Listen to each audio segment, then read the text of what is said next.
ஒரு அரசனும் அமைச்சரும் ஒரு நாள் ரொம்ப சாவகாசமாக பேசிக்கிட்டு இருந்தாங்களாம். அரசன் அமைச்சரை பார்த்து ஒரு கேள்வி கேட்டிருக்கார்.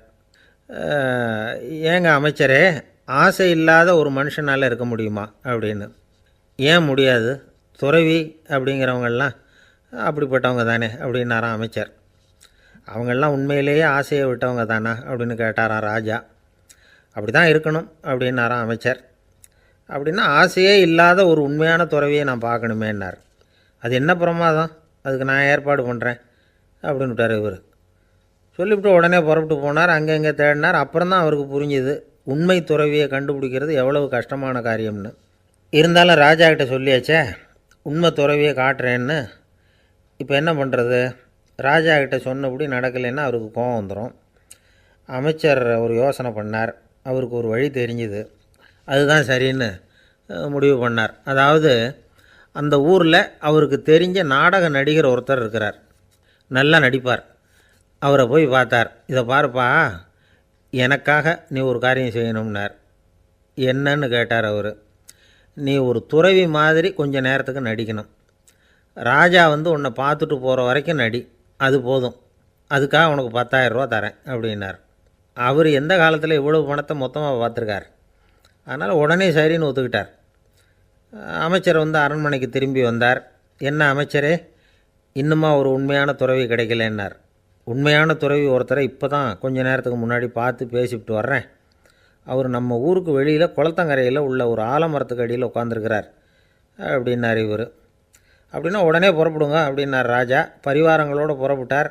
அங்கே அந்த மரத்தடியில் அந்த ஆள் வேஷம் போட்டுக்கிட்டு துறவி மாதிரி உட்காந்துருக்கிறான். ராஜா நேராக போனார். அந்த துறவி காலில் பொத்துன்னு விழுந்து வணங்கினார். உடனே ராணியும் அவர் காலில் விழுந்தாங்க. அடுத்தபடியாக அமைச்சர் விழுந்தார். அவருக்கு தெரியும் இது நம்ம ஆள் தான்னு. இருந்தாலும் என்ன பண்ணுறது, நேரம். அப்புறம் பரிவாரங்கள்லாம் துறவி காலில் விழுந்து ஆசீர்வாதம் வாங்கிட்டாங்க. ராஜா அப்புறமா தங்கத்தட்டில் பொன்னையும் பொருளையும் வச்சு அந்த துறவிக்கிட்ட ரொம்ப பணிவாக நீட்டுறார். தாங்கள் தயவு பண்ணி இதை ஏற்றுக்கணும் அப்படின்னு வேண்டிக்கிட்டார். அந்த துறவி பற்றில்லாமல் அதை பார்த்தார். எல்லாத்தையும் திறந்துவிட்ட எனக்கு இதெல்லாம் எதுக்காக அப்படின்னு சொல்லி அதை மறுத்துட்டாராம். ஆஹா, உண்மையான துறவியை பார்த்துட்டோம் அப்படிங்கிற ஆனந்தம் அரசருக்கு. ரொம்ப நிம்மதியாக திருப்தியாக திரும்பி வந்தார் அரண்மனைக்கு. அதுக்கப்புறம் அமைச்சர் யாருக்கும் தெரியாமல் அந்த துறவிகிட்ட ஓடினார். சொன்ன பிரகாரம் பணத்தை நீட்டினார். இந்தாப்பா, நான் உங்ககிட்ட சொன்னபடி 10,000 ரூபா பணம் எடுத்துக்கோ அப்படின்னார். அந்த ஆள் ராஜா கிட்ட சொன்னது மாதிரியே எல்லாத்தையும் திறந்துவிட்ட எனக்கு இதெல்லாம் எதுக்காக வேணாம் அப்படின்னு விட்டாராம். நடித்த வரைக்கும் போதும்ப்பா, இனிமேல் இந்த நாடக வசனம்லாம் வேணாம், வேஷத்தை கலைச்சிரு, பணத்தை வாங்கிக்கோன்னார். இல்லைங்க, இது வேஷம் இல்லை, இது வசனமும் இல்லை, இது உண்மை. கொஞ்ச நேரம் துறவி மாதிரி நடித்ததுக்கே இந்த தேசத்து ராஜா ராணி அமைச்சர் பரிவாரங்கள் எல்லாம் என் காலில் விழுந்து வணங்குறாங்க. அப்படின்னா உண்மையான துறவியாக இருக்கிறது எவ்வளவு பெருமையான விஷயம். நான் உண்மையான துறவியாக ஆக போகிறேன், அப்படி முடிவும் பண்ணிட்டேன் அப்படின்னார் அந்த நடிகர். வேஷம் கூட எப்படிப்பட்ட விளைவுகளை உண்டு பண்ணுது பார்த்தீங்களா. நம்மால் ஒருத்தன் ரொம்ப வசதியாக தான் இருந்தான். ஒரு நாள் அவன் சொத்து பூரா திருட்டு போட்டுது. அதுக்கப்புறம் இவன் துறவி மாதிரி ஆகிட்டான். ஊர் ஊராக சுற்றினான். ஒரு குருநாதரை தேடி கண்டுபிடிச்சான். அவர்கிட்ட சீடனாக சேர்ந்துக்கிட்டான். அவனை பார்த்து ஒருத்தர் கேட்டார், நீ உண்மையான சீடன் தானான்னு. இல்லைங்க, சீடன் மாதிரி நடிச்சுக்கிட்டு இருக்கிறேன் அப்படின்னா. அது குரு துரோகம் இல்லையா அப்படின்னு கேட்டார் அவர். இல்லைங்க, நான் பண்ணது குரு துரோகம் இல்லை, என் குரு பண்ணது தான் துரோகம். என்னுடைய பணத்தை கொள்ளையடித்தது இவர் தான். அதை எங்கே வச்சுருக்காருன்னு கண்டுபிடிக்கிறதுக்காக தான் இவர்கிட்ட சீடனாக சேர்ந்துருக்கிறேன் அப்படின்னா. ஒருத்தர் மனசில் நிம்மதி இல்லாமல் உட்காந்துருந்தார். என்ன சார் விஷயம் அப்படின்னு விசாரித்தேன். அகலக்கால் வச்சுட்டேன், அதுதான் அவதிப்படுறேன்னார். விவரமாக சொல்லுங்கன்னு. வீடு கட்டணும்னு ஆரம்பித்தேன், வேலை பாதியிலே நிற்கிது, கையில் பணம் இல்லை அப்படின்னார். இது மாதிரி ஆசாமிகள் பல பேரை நீங்கள் பார்த்துருக்கலாம். இவங்கெல்லாம் சுலபமாக மன அழுத்தத்துக்கு ஆளாயிடுறாங்க. மன உளைச்சல், அதாவது ஸ்ட்ரெஸ் அப்படின்னு சொல்கிறோமே, அதுக்கு அடிப்படையான சில காரணங்கள் உண்டு. அதாவது மிகையாக திட்டமிடுதல் அப்படிங்கிறதும் ஒரு முக்கியமான காரணம். நடைமுறை சாத்தியம் என்னங்கிறத மனசில் வச்சுக்கிட்டு எந்த திட்டத்தையும் தீட்டணும், அப்போ தான் அது சரியாக வரும். ரெண்டாவது காரணம் என்ன தெரியுமா? ஒரே நேரத்தில் பல்வேறு செயல்களில் ஈடுபடுறது. தொலைபேசியில் பேசிக்கிட்டே கையில் இருக்கிற கடிதத்தை படிச்சுக்கிட்டே எதிரில் உட்காந்துக்கிட்டு இருக்கிறவருக்கும் அப்பப்போ பதில் சொல்லிக்கிட்டு மனசில் பல்வேறு சிந்தனைகளை அப்படியே ஓட விட்டுக்கிட்டு இருக்கிறது. இதுவும் மன அழுத்தத்தை உண்டாக்குது. 3வது காரணம், எதிலேயும் வெற்றி மட்டும் எதிர்பார்க்குற ஒருதலை பட்சமான ஆர்வம். நாம் தொட்டதெல்லாம் வெற்றியாகவே முடியணும் அப்படின்னு எதிர்பார்க்குறவங்க ஏதாவது ஒன்றில் தோல்வியை கண்டால் தோண்டு போயிடுறாங்க. எப்படியும் முடியலாம்ங்கிற எண்ணம் ஏற்கனவே நமக்குள்ளே இருந்துட்டுதுன்னா அந்த அவஸ்தை வராது. அதனால் அதுவும் நம்ம வளர்த்து கொள்ள வேண்டிய ஒரு குணம். மன உளைச்சல் ஏற்படுறதுக்கு இன்னொரு காரணம், எதையும் வேகமாக செஞ்சுடணும் அப்படிங்கிற துடிப்பு. அந்த துடிப்பே மனசை அழுத்த ஆரம்பிச்சிடும். எந்த ஒரு காரியத்திலையும் தாமதமோ இடையூறோ ஏற்பட்டால் அதை பொறுத்துக்கிற மனப்போக்கம் வேணும். அது இல்லாதவங்க அழுத்தத்துக்கு ஆளாயிடுறாங்க. சில பேர் வேலைன்னு எந்த நேரம் பார்த்தாலும் வேலையே கதின்னு கிடப்பாங்க. பொழுதுபோக்குக்கோ உடற்பயிற்சிக்கோ குடும்பத்தில் உள்ளவங்க அல்லது நண்பர்கள் கூட கலந்துரையாடவோ கொஞ்சம் கூட நேரம் ஒதுக்க மாட்டாங்க. இந்த சுபாவம் மன அழுத்தத்தை உண்டு பண்ணும். இதையெல்லாம் புரிஞ்சுக்கிட்டு அதிலிருந்து விடுபடுறது எப்படின்னு யோசிக்கணும். வல்லுநர்கள் இது தொடர்பாக சில யோசனைகளை சொல்லி வச்சுருக்கிறாங்க. அது என்னென்னா, வாழ்க்கைங்கிறது பிரச்சனைகளால் பின்னப்பட்ட ஒன்று. அது எப்போவுமே முடிவடையாத ஒரு தொடர்கதை அப்படிங்கிறத முதல்ல நாம் புரிஞ்சுக்கணும். ஒரே நேரத்தில் ஒரு காரியத்தில் மட்டுமே நாம் கவனம் செலுத்தணும். அடுத்தவங்க காரியத்தில் தலையிடக்கூடாது. எதையும் பேச ஆரம்பிக்கிறதுக்கு முன்னாடி நம்மை நாமே கேட்டுக்க வேண்டிய கேள்வி 2. 1, நான் சொல்ல போகிறது ரொம்ப முக்கியமானதா? 2வது, நான் சொல்கிறத அவங்க கேட்குறதுக்கு ஆசைப்படுறாங்களா? நான் பேசுகிறதுக்கு அது சரியான நேரம்தானா? இதை யோசித்து பார்த்ததுக்கப்புறம் எதையும் பேச ஆரம்பிக்கணும். முடிஞ்ச அளவுக்கு வளைந்து போகிற சுபாவத்தை வளர்த்துக்கணும். நம்ம நேரம் விலை மதிப்பு இல்லாதது. அதை வீணாக்கக்கூடாது. சிரிக்க தெரியலனாலும் பரவாயில்ல, முகத்தில் கொஞ்சம் புன்முறுவலாவது காட்டணும். இதெல்லாம் ரொம்ப முக்கியம். அடுத்தவங்க ஏதாவது செஞ்சால் உடனே நன்றி சொல்ல மறக்கக்கூடாது. தினமும் கொஞ்சம் நேரத்தை தனிமையில் செலவு பண்ணணும். மன உளைச்சலிருந்து விடுபடுறதுக்கு 3 முக்கிய வழிகள் சொல்கிறாங்க. அதை சுருக்கமாக ரெட் அப்படின்னு சொல்கிறாங்க. RED ஆங்கில எழுத்தில். அந்த முதல் எழுத்து R, அது என்னென்னா ரிலாக்ஸேஷன், அதாவது இடை ஓய்வு. 2வது E எக்ஸர்சைஸ், உடற்பயிற்சி. 3வது டயட், திட்டமிட்ட உணவு முறை. அதனால் தியானம், மூச்சு பயிற்சி இதெல்லாம் இந்த இடை ஓய்வுக்கு வழிகள். எந்த வேலையையும் தொடர்ந்து செய்யக்கூடாது. எல்லார்கிட்டையும் கலகலப்பாக பழகணும். மாதத்துக்கு ஒரு நாளாவது குடும்பத்தோடு வெளியில் போயிட்டு வரணும். சுலபமான உடற்பயிற்சிகளை செய்யலாம். உடற்பயிற்சிங்கிறது நமக்காக நாம் செய்கிற ஒரு நீண்டகால முதலீடு அப்படின்னு சொல்லுவாங்க. அதாவது லாங் டேர்ம் இன்வெஸ்ட்மெண்ட்டாக. அளவோடு சாப்பிட்ணும், மெதுவாக சாப்பிட்ணும். இதெல்லாம் கொஞ்சம் மனசில் வச்சுக்கிட்டு நடந்துக்கிட்டால் மகிழ்ச்சியாக வாழலாம். சில பேர் சாப்பாட்டு விஷயத்தில் ரொம்ப அக்கறை எடுத்துக்கிறது உண்டு. ஒரு குண்டு ஆசாமி சாப்பிட உக்காந்தார். முதல்ல ஒரு மாத்திரை சாப்பிட்டார். எதுக்குன்னு கேட்டோம். பசி எடுக்கிறதுக்குன்னார். சாப்பிட்டு முடித்தார். பிறகு மறுபடியும் ஒரு மாத்திரை சாப்பிட்டார். இது எதுக்குன்னு கேட்டோம். சாப்பிட்டது ஜீரணமாகறதுக்கு அப்படின்னார். ஒரு சின்ன பையன் வந்தான். அவனை பார்த்து ஒரு கேள்வி கேட்டோம். ஏன்ப்பா உங்கள் வீட்டில் அம்மா புத்திசாலியா அப்பா புத்திசாலியா அப்படின்னு. அவன் அலட்சியமாக நம்மளை பார்த்து சிரிக்கிறான். என்ன சார் இது, இந்த காலத்தில் இது கூட தெரியாமல் இருக்கிறீங்களே அப்படிங்கிறான். ஒரு சின்ன பையன் நம்மளை பார்த்து இப்படி கேட்டு விட்டானே அப்படின்னு நினைக்கிறப்போ நமக்கு ஒரு மாதிரி ஆகிடும்.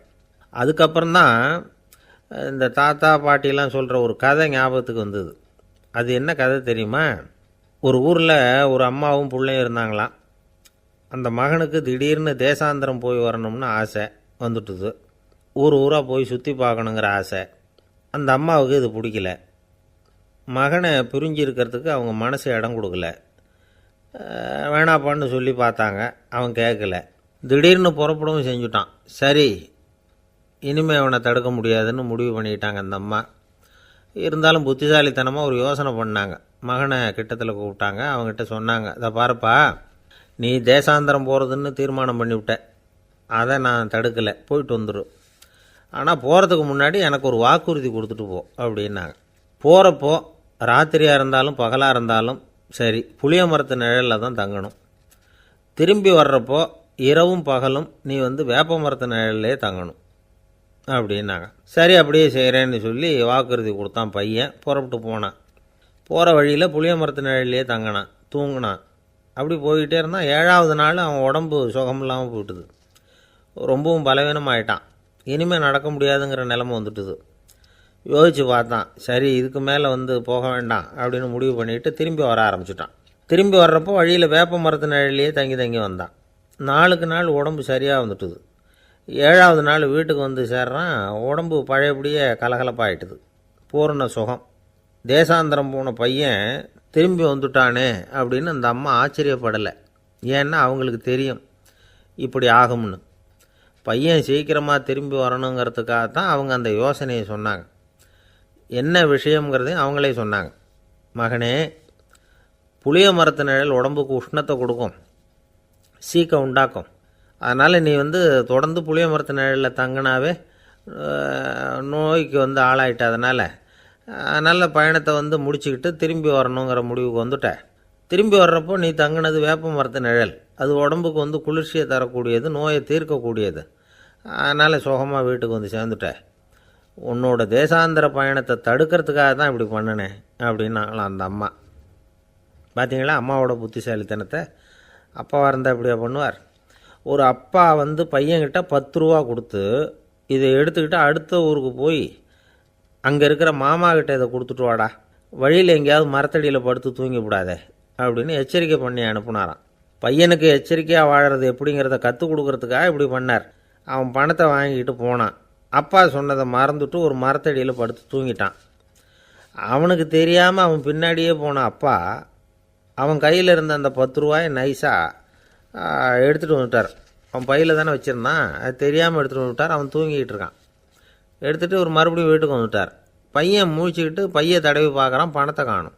அழுதுகிட்டே திரும்பி வந்தான். அப்பா கிட்ட விஷயத்த சொன்னான். அப்பா சிரிச்சுக்கிட்டே சொன்னார், அதுக்கு தான்ப்பா ஆரம்பத்திலேயே எச்சரிக்கை பண்ணினேன், இனிமேலாவது நீ ஜாக்கிரதையாக இருக்கணும் அப்படிங்கிறதுக்காக தான் இப்படி பண்ணினேன். அந்த பணம் எங்கேயும் போயிடலை, நான் தான் அதை உனக்கு தெரியாமல் எடுத்து வச்சிருக்கிறேன்.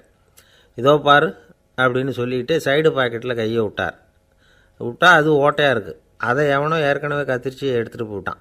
இப்போ அப்பா முகத்தில் அசடு வழிஞ்சுதான். ஒருத்தர் ரொம்ப அவசரமாக வந்தார். சார், மனுஷன் நிம்மதியாக இருக்கிறதுக்கு என்ன வழின்னு கேட்டார். சீக்கிரமாக ஒரு கல்யாணத்தை பண்ணிங்க, எல்லாம் சரியாக போடும் அப்படின்னோம். அவர் ஒரு மாதிரியாக பார்த்தார். ஏற்கனவே எனக்கு கல்யாணம் ஆகிட்டுது சார், அதனால தானே நிம்மதியாக இருக்கிறதுக்கு வழி கேட்குறேன் அப்படின்னார். சரி, இவர் ஒரு மாதிரியான கேஸ் அப்படின்னு நினச்சிக்கிட்டு நம்மக்கிட்ட இருந்த ஒரு சின்ன புத்தகத்தை அவர்கிட்ட தூக்கி கொடுத்தோம். இதை படித்து பாருங்கன்னு. கல்யாணத்துக்கு பிறகும் சந்தோஷமாக இருக்கிறதுக்கு என்ன வழி அப்படிங்கிற கேள்விக்கு அந்த புத்தகத்தில் விளக்கம் இருந்தது. கணவன் மனைவிக்குள்ளே சிக்கல் வராமல் இருக்கிறதுக்கு அதில் சில வழிகளை சொல்லி கொடுத்துருக்குறாங்க. அதெல்லாம் என்னென்ன அப்படிங்கிறத இப்போ பார்க்கலாமா? குடும்பம்னு இருந்தால் கோபம் வரதான் செய்யும். அது வந்துட்டு போட்டும் பரவாயில்ல. ஆனால் அந்த கோபம் ஒரே நேரத்தில் 2 பேருக்கும் வந்துடாமல் பார்த்துக்கணும். ஒரு சமயத்தில் யாராவது ஒருத்தர் தான் கோபப்படணும், அடுத்தவங்க அமைதியாக இருக்கணும். அதுக்கப்புறம் இவர் அமைதியான உடனே அவங்க ஆரம்பிச்சிக்கலாம். கோபமாக ஏதாவது சொன்னால் உடனே கோபமாக பதில் சொல்லக்கூடாது. கொஞ்சம் பொறுத்து கோபம் தீர்ந்த உடனே அந்த பதிலை சொல்லலாம். அப்போ பதில் கோபமாக இருந்தால் கூட அது அவ்வளோ பெருசாக தெரியாது. அற்ப விஷயத்துக்கெல்லாம் காய்ச்சி மூச்சுன்னு கத்திக்கிட்டு இருக்கக்கூடாது. உங்கள் 2 பேருக்குள்ளே ஒரு தர்க்கம் ஆரம்பமாயிட்டுதுன்னு வச்சுக்கோங்க. கடுமையாக 2 பேரும் விவாதம் பண்ணுறீங்க. உங்களில் ஒருத்தர் இதில் ஜெயிக்கணும்னா அது நீங்களாக இருக்க வேணாம், அடுத்தவங்க ஜெயிக்கிறதுக்கு நீங்கள் துணையாக இருங்களேன். அப்படின்னா நீங்கள் கொஞ்சம் விட்டு கொடுக்கணும், அவ்வளவுதான். ஏதாவது குத்தம் சொல்லணுமா, செஞ்ச தப்பை சுட்டி காட்டணுமா, விமர்சனம் பண்ணணுமா, பண்ணுங்க, வேணான்னு சொல்லலை. ஆனால் சொன்னதை அப்படி சொல்கிறத கொஞ்சம் அன்பாக இதமாக சொல்லுங்கள். எப்போது நடந்த தவறுகளையெல்லாம் இப்போ போய் மறுபடியும் ஞாபகப்படுத்திகிட்டு இருக்க வேண்டாம். நான் அப்போவே சொன்னேன் இந்த புடவை வேணாம்னு, நீங்கள் தான் கேட்கல, இப்போ பாருங்கள் கிழிஞ்சு போச்சு இப்படின்னு கத்துனாங்க ஒரு அம்மா. எப்போ சொன்னீங்கன்னு கேட்டால் ஒரு 10 வருஷத்துக்கு முன்னாடி தீபாவளி சமயத்தில் அப்படிங்கிறாங்க. அது என்ன இன்னும் அப்படியே புதுசாகவே இருக்கும்? உங்களுக்கு அவர் தான் பெருசு, அவருக்கு நீங்கள் தான் பெருசு. அதை விட இந்த உலகத்தில் வேறு எதுவும் முக்கியம் இல்லைன்னு நினைக்கணும். நீ தான் என்னுடைய உலகம்னு எத்தனை தடவை சொல்லியிருப்பீங்க? அதெல்லாம் வெறும் வசனமாக போயிடக்கூடாது. ஏதாவது ஒரு பிரச்சனையை பற்றி கடுமையாக விவாதம் பண்ணிக்கிட்டு இருக்கீங்க, அதை அப்படியே பாதியில் விட்டுட்டு படுக்கைக்கு போயிடக்கூடாது. சொச்சத்தை நாளைக்கு பேசிக்கலாம்னு. அப்படி போனால் தூக்கம் வராது. பிரச்சனையை ஒரு முடிவு பண்ணிக்கிட்டு அதுக்கப்புறமா தூங்க போகணும். ஒரு நாளில் ஒரு தடவையாவது உங்கள் ஜோடியை பாராட்டி நல்ல விதமாக கனிவாக ஒரு வார்த்தை சொல்லணும் அப்படின்னு தீர்மானம் பண்ணிங்க. ஏதாவது தப்பு பண்ணிவிட்டிங்கன்னா பரவாயில்ல, அதை ஒத்துக்கிறதுக்கும் மன்னிப்பு கேட்குறதுக்கும் தயாராக இருக்கணும். அது ஒன்றும் கேவலம் கிடையாது. வீட்டுக்குள்ளே தானே கேட்க போகிறீங்க, வெளியில் யாருக்கு தெரிய போகுதோ? எப்படியோ உங்களுக்குள்ளே ஒரு சமரசம் ஆனால் சரிதான். ஒரு தகராறுன்னு எடுத்துக்கிட்டால் குறைஞ்சபட்சம் அதுக்கு 2 பேர் தேவை. தனியாகவே உட்காந்துக்கிட்டு நான் இப்போ தகராறு பண்ணிகிட்ருக்கிறேன் அப்படின்னு யாரும் சொல்ல முடியாது. 2 பேர் தகராறு பண்ணுறாங்கன்னா பொதுவாக அந்த 2 பேரில் யார் அதிகமாக பேசுகிறாங்களோ அவங்க பேரில் தான் தப்பு இருக்கும். அதை மனசில் வச்சுக்கணும். இதெல்லாம் தான் அந்த புத்தகத்தில் போட்டிருக்கிற வழிமுறைகள். இவ்வளவும் சரியாக வரலைன்னா அப்புறமா சொல்லுங்கள், வேறு புத்தகம் ஏதாவது இருக்கான்னு தேடுவோம். ஒரு கணவன் தன்னுடைய மனைவியை அழைச்சிட்டு ஒரு மனோதத்துவ டாக்டர்கிட்ட வந்தாராம். டாக்டர், எங்களுக்கு கல்யாணம் ஆகி 30 வருஷ காலமாக நாங்கள் ஒரு விஷயத்தில் கூட ஒத்து போனதில்லை அப்படின்னு ஆரம்பித்தார். உடனே அந்த அம்மா குறுக்கிட்டு, அது 30 வருஷம் இல்லை, 32 வருஷம் அப்படின்னாங்களாம். இந்த உலகத்தில் எல்லாருக்கும் மகிழ்ச்சி தரக்கூடிய ஒரு பொருள் எது? இது ஒரு முக்கியமான கேள்வி. இந்த கேள்விக்கு பொருத்தமான ஒரு பதிலை உங்களால் சொல்ல முடியுமா? அதாவது கொஞ்சம் யோசித்து பார்த்தா பணம்னு சொல்லலாமா? இப்போ கையில் காசு இல்லாதவங்ககிட்ட ஒரு 10 ரூபாயை கொடுத்தா அது அவனுக்கு சந்தோஷத்தை கொடுக்கும். ஏற்கனவே வருமான வரி பிரச்சனையில் சிக்கி இருக்கிறவர்கிட்ட இன்னும் கொஞ்சம் பணம் இந்தாங்கன்னு சொல்லி கொடுத்தோம்னா அது அவருக்கு சங்கடத்தை தான் கொடுக்கும். அதனால் அந்த கேள்விக்கு பணங்கிறது பொருத்தமான பதிலாக இருக்க முடியாது. கேள்வி என்னென்னா, இந்த உலகத்தில் எல்லாருக்கும் மகிழ்ச்சி தரக்கூடிய ஒரு பொருள் எது? சரி, இனிப்புன்னு சொல்லலாமா? ஏன்னா எல்லாருக்கும் இனிக்க தானே செய்யும். அதுலேயும் ஒரு சிக்கல் இருக்குது. சர்க்கரை வியாதிக்காரங்களுக்கு அது என்ன சந்தோஷத்தையாக கொடுக்கும்? ஆக எல்லாருக்கும் வேறுபாடு எதுவும் இல்லாமல் மகிழ்ச்சியை கொடுக்கக்கூடியது வேறு ஏதோ ஒன்று இருக்குது. அது என்னன்னு கண்டுபிடிக்கணும். அதுதான் இன்றைக்கி தகவல். இப்போ அதை கண்டுபிடிக்கணும்னா இந்த கதையை கேட்கணும். அது என்ன கதைன்னா, ஒரு ஊரில் ஒரு ராஜா இருந்தார். அவருக்கும் இதே சந்தேகம் வந்துட்டுது. அதாவது எல்லாருக்கும் இன்பம் தரக்கூடிய பொருள் எது அப்படின்னு. இதுக்கு பதில் தெரிஞ்சுக்கிறதுக்கு ஆசைப்பட்டார். சரி, அதுக்கு என்ன செய்யலாம்னு யோசனை பண்ணார். நாட்டு மக்களுக்கு பகிரங்கமாக ஒரு அறிவிப்பு கொடுத்தார். நம்ம நாட்டு மக்கள் இன்பம் தரக்கூடிய பொருள் எதுன்னு நினைக்கிறாங்களோ அதை கொண்டுக்கிட்டு வந்து அரண்மனையில் உள்ள கண்காட்சி மண்டபத்தில் வைக்கலாம். அப்படி அவங்க வைக்கிற பொருள்களில் எது எல்லாருக்கும் இன்பம் தரக்கூடியதாக இருக்குமோ அதை வச்சவருக்கு 1000 பொற்காசுகள் பரிசு அப்படின்னு அறிவிப்பு கொடுத்துட்டார். ஜனங்கள் இந்த அறிவிப்பை கேட்டாங்க. அதுக்கப்புறம் சும்மா இருப்பாங்களா? 1000 பொற்காசுன்னா சும்மாவா? அவங்க கையில் என்னென்ன கிடைச்சிதோ அதையெல்லாம் கொண்டாந்து அரண்மனை காட்சி மண்டபத்தில் வச்சுட்டாங்க. அதுக்கப்புறமா ராஜா அங்கே வந்தார். ஒவ்வொன்றா பார்த்துக்கிட்டே வந்தார். முதல்ல ஒரு குயில் இருந்தது, இனிமையாக பாடக்கூடிய குயில். இந்த குயிலோட இன்னிசை எல்லாருக்கும் இன்பம் தரக்கூடியது தான். இருந்தாலும் காது கேட்காதவங்களுக்கு இந்த இசை எப்படி இன்பம் தர முடியும்? அதனால் இது சரியில்லைன்னு விட்டார். அடுத்தபடியாக போனார். அங்கே என்ன வச்சுருக்குறாங்கன்னு பார்த்தா ஒரு அழகான மயில் அங்கே தோகை விரித்து ஆடிக்கிட்டு இருக்குது. இந்த மயிலோட ஆட்டம் மனசுக்கு இன்பம் தரக்கூடியது தான். இருந்தாலும் பார்வை இல்லாதவங்க இந்த ஆட்டத்தை பார்த்து ரசிக்க முடியுமா? முடியாது. அதனால் இதுவும் சரியில்லை அப்படின்னு சொல்லிவிட்டார். அதுக்கு அடுத்தபடியாக போனார். பல வகையான இனிப்பு பண்டங்களை வச்சுருந்தாங்க. பார்த்தார். வயசானவங்களுக்கும் நோயாளிகளுக்கும் இது இன்பம் தராது, துன்பம் தான் கொடுக்கும் அப்படின்னார். இப்படி ஒவ்வொன்றா பார்த்துக்கிட்டே போகிறார். அழகான மலர்கள், கனிகள், ஓவியங்கள் எதுவுமே பொருத்தமாக தெரியல. சகல பேருக்கும் இன்பம் தரக்கூடிய வகையில் எதுவும் இல்லை. கடைசியாக வந்தார். அங்கே ஒரு களிமண் பொம்மை இருந்தது. அது என்ன பொம்மை தெரியுமா? பசியால் வாடி இருக்கிற ஒருத்தருக்கு ஒரு அம்மா இனிமையாக பேசிக்கிட்டு சோறு போடுறது மாதிரி அந்த பொம்மையை செஞ்சுருந்தாங்க. அதுக்கு கீழே அன்பு அப்படின்னு எழுதியிருந்ததுதான். ராஜா பளிச்சுன்னு ஒரு முடிவுக்கு வந்தார். அந்த பொம்மையை செஞ்ச சிற்பியை வரவழைச்சார், பரிசு கொடுத்தார். அன்பு ஒன்று தான் எல்லாருக்கும் இன்பம் அளிக்கக்கூடிய பொருள். காது கேட்காதவங்களும் அதை கேட்க முடியும், பார்வை இல்லாதவங்களும் அதை பார்க்க முடியும், குழந்தைகளும் அதை உணர முடியும் அப்படின்னு அதுக்கு விளக்கம் கொடுத்தார் அந்த மன்னர். இந்த உலகத்தில் எல்லாருக்கும் மகிழ்ச்சி தரக்கூடிய ஒரு பொருள் அன்பு தான். அதை புரிஞ்சுக்கிட்டு தான் சில கணவன்மார்கள் மனைவி பேரில் ரொம்ப அன்பை காட்டிக்கிறது வழக்கம். ஒரு வீட்டு வாசப்படி பக்கமாக மழைக்கு ஒதுங்கினார் ஒருத்தர். மழை தூரிக்கிட்டு இருந்தது, இருட்டு நேரம். அந்த வீட்டில் இருந்தவர், இன்றைக்கி ராத்திரி வேணும்னா இங்கேயே தங்கிட்டு காலையில் போங்க அப்படின்னார். உடனே இவர் சொன்னார், ரொம்ப நன்றிங்க, ஒரு 10 நிமிஷத்தில் இதை வந்துவிடுறேன் அப்படின்னு சொல்லிவிட்டு எங்கேயோ ஓடினார். 10 நிமிஷம் கழித்து திரும்பி வந்தார். ஆமாம், எங்கே போயிட்டு வந்தீங்கன்னு கேட்டார் வீட்டில் இருந்தவர். நேராக எங்கள் வீட்டுக்கு போய் மனைவிக்கிட்ட இன்றைக்கி ராத்திரி இங்கேயே தங்கிக்கிறேன்னு சொல்லிவிட்டு வந்துட்டேன் அப்படின்னார் அவர்.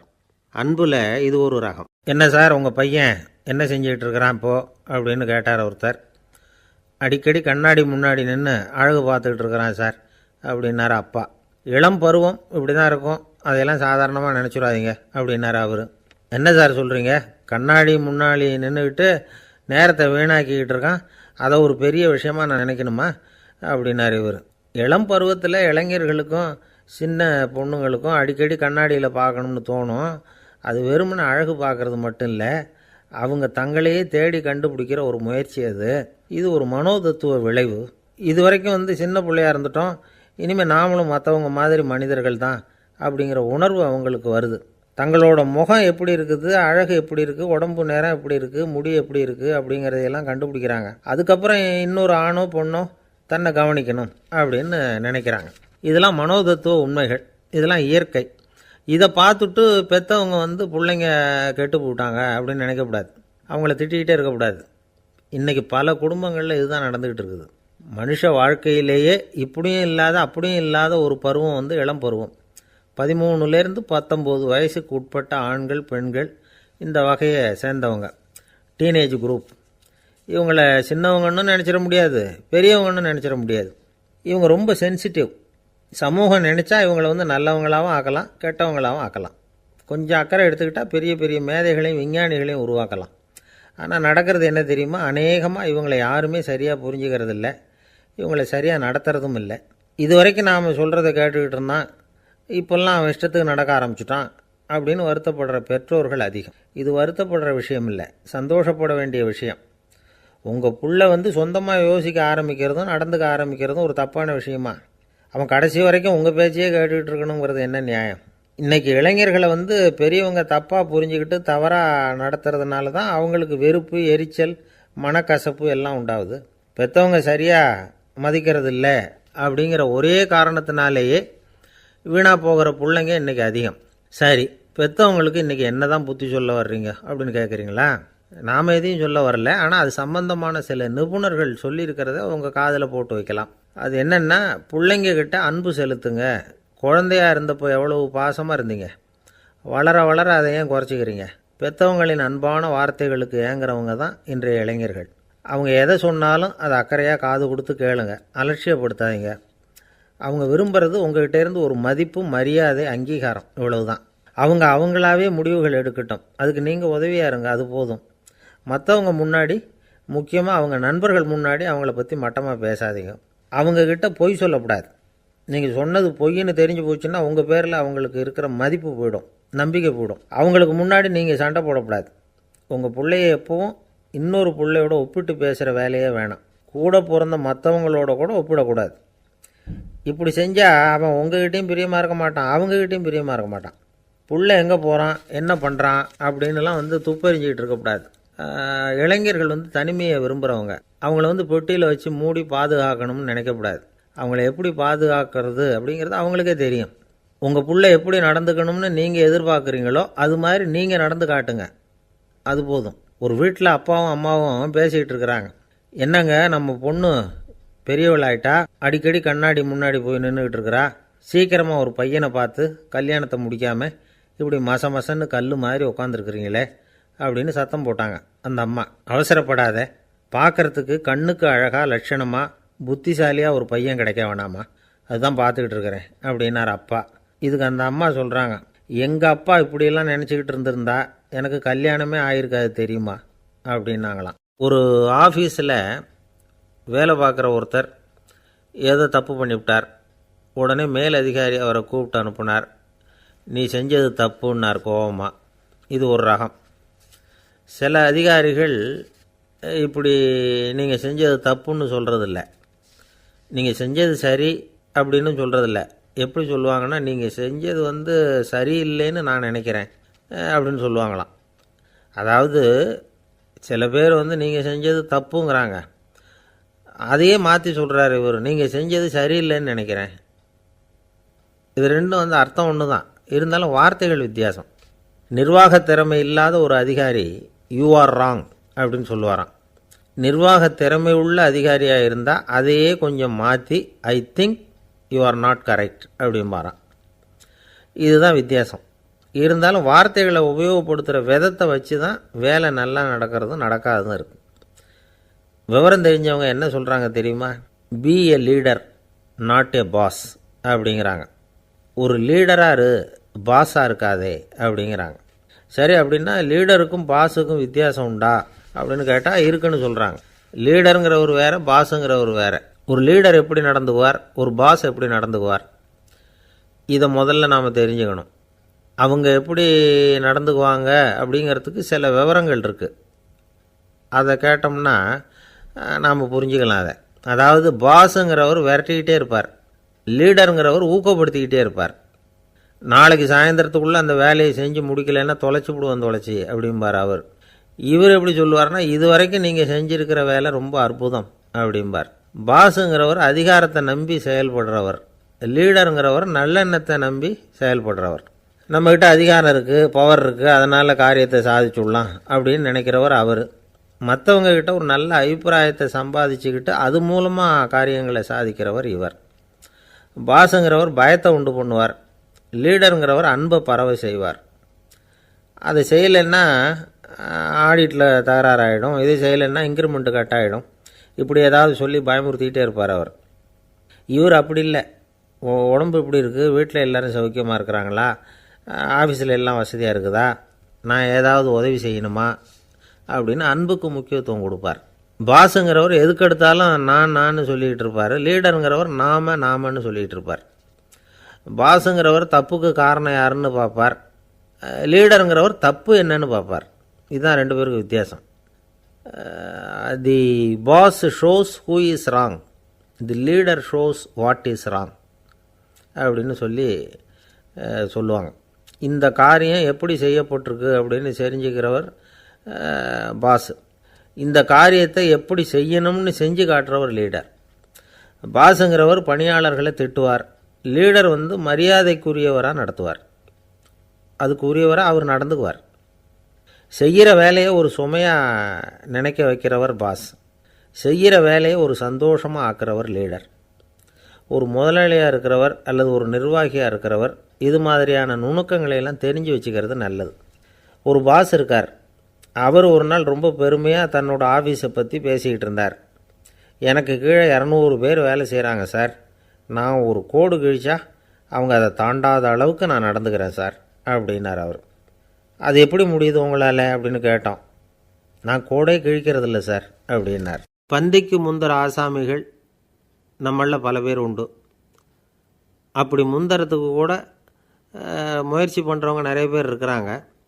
இதில் என்ன ஒரு விஷயம்னா, பந்திக்கு முந்துறது கூட தப்பு இல்லை. ஆனால் அப்படி ஒரு விருந்தில் ஆளாக போய் உட்காந்து சாப்பிட்டா கூட வெளியில் வர்றப்ப என்ன பெரிய விருந்து வச்சுட்டான், சாம்பாரில் உப்பு இல்லை, ரசத்தில் காரம் இல்லை அப்படின்னு குறை சொல்லிகிட்டே வர்றது இருக்குது பாருங்கள், அது சரியில்லை, நாகரிகமும் இல்லை. கல்யாண பத்திரிகையில் என்ன போட்டிருக்குது, என் பொண்ணுக்கும் இன்னார் பையனுக்கும் கல்யாணம், எல்லாரும் குடும்பத்தோடு வந்திருந்து மணமக்களை ஆசீர்வதிக்கணும், இப்படி தானே போட்டிருக்கோம். குடும்பத்தோடு விருந்து சாப்பிட்டு சாப்பாடு எப்படி இருக்குன்னு அபிப்பிராயம் சொல்லிவிட்டு போங்க அப்படின்னா போட்டிருக்கு கல்யாண பத்திரிகையில். ஒருத்தர் வீட்டு விசேஷத்துக்கு போயிருக்கோம்னா எவ்வளவோ அசௌகரியங்கள் நமக்கு ஏற்படலாம். ஏராளமான கூட்டம் வந்திருக்கும், எல்லாரையும் அவங்க தனித்தனியாக கவனிச்சிக்கிட்டு இருக்க முடியாது. நாம் தான் அனுசரித்து நடந்துக்கணும். நாமளாக போய் வாழ்த்த வேண்டியவங்களை வாழ்த்தி விட்டு சேரணும். அதை விட்டுட்டு பத்திரிக்கை கொடுத்தானேன்னு போனேன், கவனிப்பே சரியில்லை அப்படின்னு புலம்பிக்கிட்டு இருக்கக்கூடாது. ஒரு விருந்துக்கு போனால் அங்கே எப்படி நடந்துக்கணும் அப்படிங்கிறத பற்றி கூட அனுபவசாலிகள் சில விவரங்கள்லாம் சொல்லியிருக்கிறாங்க. இந்த காலத்தில் கல்யாணம், பிறந்த நாள், அது இதுன்னு நிறைய விருந்துகள் நடக்குது. அதெல்லாம் எதுக்காக? மனித உறவுகளை வளர்த்துக்கிறதுக்காக தான், வேறு எதுக்கு? ஒரு விருந்துக்கு போனால் அமைதியாக பொறுமையாக போய் உட்காரணும். அடித்து பிடிச்சிக்கிட்டு இடத்த பிடிக்க போகிறேன் அப்படின்னு நிற்கக்கூடாது. முதல் பந்தி நடந்துக்கிட்டு இருந்தால் அது முடிஞ்சு இலை எடுத்து சுத்தம் பண்ணதுக்கு அப்புறம் போய் உட்கார்றது தான் நாகரீகம்.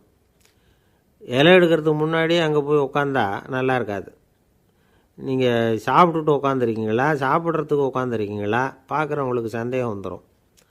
அதே மாதிரி இலையில் எல்லா ஐட்டமும் பரிமாறினதுக்கு அப்புறம் சாப்பிட ஆரம்பிக்கணும். ஒவ்வொரு ஐட்டமாக வைக்க நாம் பாட்டுக்கு எடுத்து உள்ளே தள்ளிகிட்டே இருந்தோம்னா எதை வச்சோம் எதை வைக்கலன்னு பரிமாறினவரே குழம்பி போயிடுவார். ஏன்னா எப்போ பார்த்தாலும் இலை காலியாகவே இருக்கும். சாப்பிட்றப்போ உங்கள் சாப்பாட்டையே நீங்கள் கவனிக்கணும். அடுத்தவங்க இலையில் என்ன இருக்குது, பக்கத்தில் இருக்கிறவர் எதை அதிகமாக சாப்பிட்றார், இதெல்லாம் நமக்கு என்னத்துக்கு? எல்லோரும் சாப்பிட்டு முடிக்கிற வரைக்கும் பொறுமையாக இருக்கிறது தான் நல்லது. நீங்கள் மட்டும் திடீர்னு பாதியில் எழுந்திரிச்சு பக்கத்தில் இருக்கிறவங்களுக்கு சங்கடமாக இருக்குமேங்கிறதெல்லாம் யோசிக்காமல் நீங்கள் பாட்டு எழுந்திரிச்சு போகக்கூடாது. பக்கத்தில் உள்ளவங்க உங்களை எழுந்திரிக்க சொன்னால் எழுந்திரிச்சு போகலாம். விருந்துகளில் சாப்பாட்டை வீணாக்கிறதே ஒரு நாகரிகமாக போட்டுது இந்த காலத்தில். சாப்பாட்டுக்கே கஷ்டப்பட்டுக்கிட்டு பல பேர் இந்த உலகத்தில் இருக்கிறப்போ சாப்பாட்டை வீணாக்கிறது எவ்வளோ பெரிய மோசங்கிறத நினச்சி பார்க்கணும். வேணுங்கிற அளவுக்கு கேட்டு வாங்கி சாப்பிட்றது தான் முறை. விருந்தில் இந்த பஃபே அப்படின்னு சொல்லி ஒரு முறை சொல்கிறாங்கல்ல, அதாவது உணவு வகைகளையெல்லாம் பொதுவாக ஒரு இடத்துல வச்சுடுறது, நமக்கு தேவையானதை நாமே எடுத்து ஒரு தட்டில் போட்டுக்கிட்டு சாப்பிட வேண்டியது. இதில் கூட சில பேர் தேவைக்கு அதிகமாக எடுத்து போட்டுக்கிட்டு வீணாக்குறாங்க. சில சமயம் கடைசியாக சாப்பிட போகிறவங்களுக்கு எல்லா ஐட்டமும் கிடைக்காம போகலாம். அதை போய் பெருசு பண்ணிகிட்டு இருக்கக்கூடாது.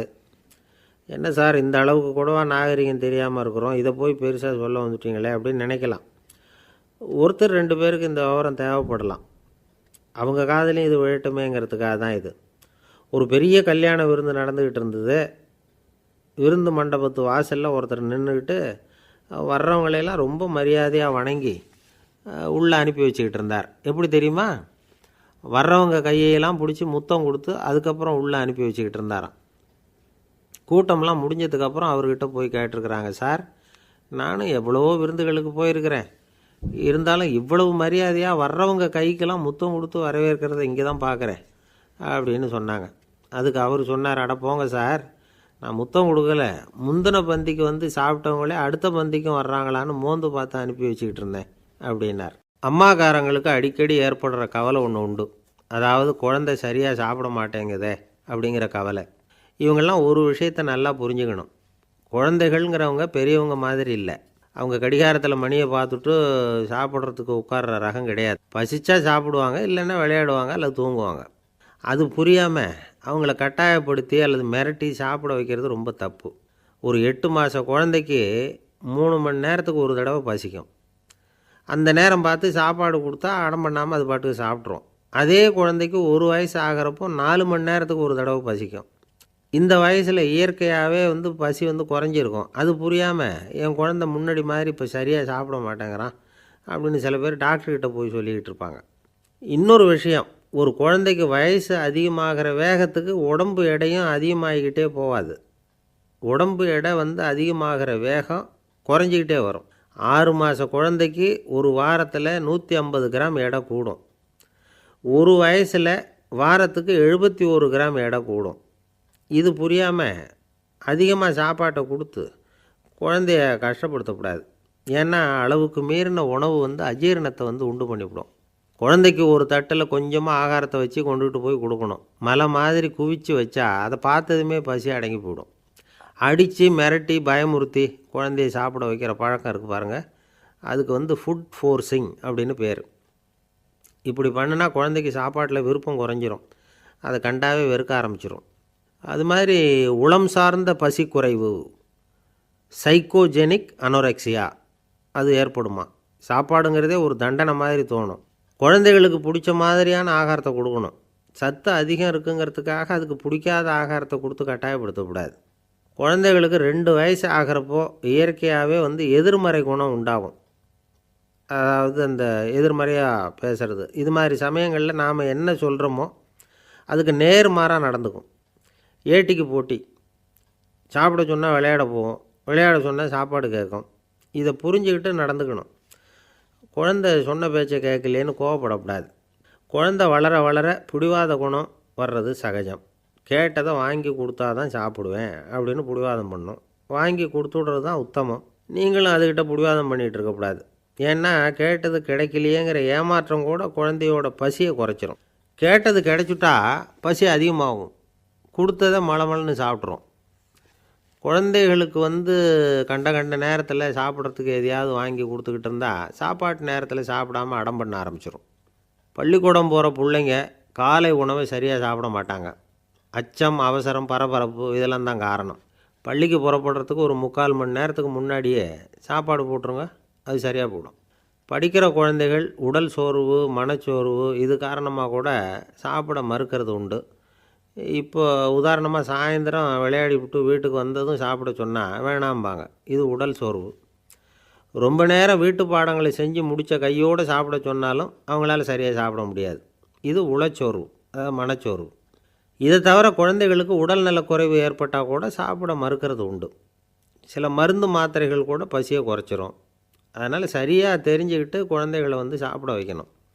அது புரியாமல் கையில் சாப்பாட்டு தட்டை வச்சுக்கிட்டு குழந்தைகளை விரட்டிக்கிட்டு அலையக்கூடாது. ஒரு சின்ன பையன் சொன்னான், எங்கள் அம்மா சாப்பாடு போடுறது தெரிஞ்சால் நான் உடனே வீட்டை விட்டு வெளியில் ஓடி போடுவேன் அப்படின்னா. ஏன் அப்படி பண்ணுறேன்னு கேட்டோம். எங்கள் அப்பா கூட அது மாதிரி தான் சார் பண்ணுவார் அப்படிங்கிறான். ஒரு பல்கலைக்கழகம், அங்கே ஒரு இலக்கிய பேராசிரியர், அவர் பாடம் நடத்திக்கிட்டு இருந்தார். ராபர்ட் ப்ரௌனிங் எழுதிய கவிதைகளை பற்றி சொல்லிகிட்டு இருக்கிறார். மாணவர்களும் ரொம்ப அக்கறையாக அதை கேட்டுக்கிட்டு இருக்கிறாங்க. ஒரு குறிப்பிட்ட கவிதையை பற்றி சொல்லும் பொழுது அந்த பேராசிரியருக்கே ஒரு சந்தேகம். அதாவது அந்த கவிதையின் சரியான அர்த்தம் என்னங்கிறதுல சந்தேகம். பேராசிரியர் யோசனை பண்ணார். அந்த கவிதையை முழுசாக புரிஞ்சிக்க முடியல. அதனால் மாணவர்களை பார்த்து சொன்னார், மாணவர்களே, ஒரு நாள் பொறுத்துக்குங்க. இந்த கவிதையை எழுதின கவிஞர் எங்கள் வீட்டுக்கு பக்கத்தில் தான் இருக்கிறார். இன்றைக்கி சாயந்தரம் நான் அவரை நேரிலேயே போய் பார்க்குறேன். பார்த்து இதுக்கு என்னங்க அர்த்தம்னு கேட்டுக்கிட்டு வந்துவிடுறேன். அதுக்கப்புறம் உங்ககிட்ட சொல்கிறேன் அப்படின்னாராம். அன்றைக்கி சாயந்தரமே அந்த பேராசிரியர் கவிஞரை தேடிக்கிட்டு போயிட்டார்.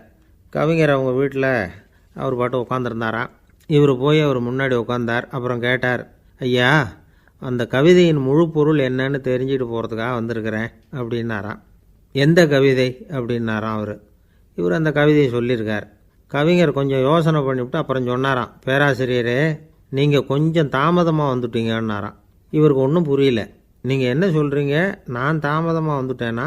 நீங்கள் தான் உயிரோடு இருக்கிறீங்களே, அப்படி இருக்கும்பொழுது நான் தாமதமாக வந்துட்டேன்னா அது எப்படி அப்படின்னு இவர் குழம்பியிருக்கிறார். இப்போ கவிஞர் சொன்னாராம், ஐயா, நான் உயிரோடு இருக்கிறேன்னா இல்லையாங்கிறது முக்கியம் இல்லை.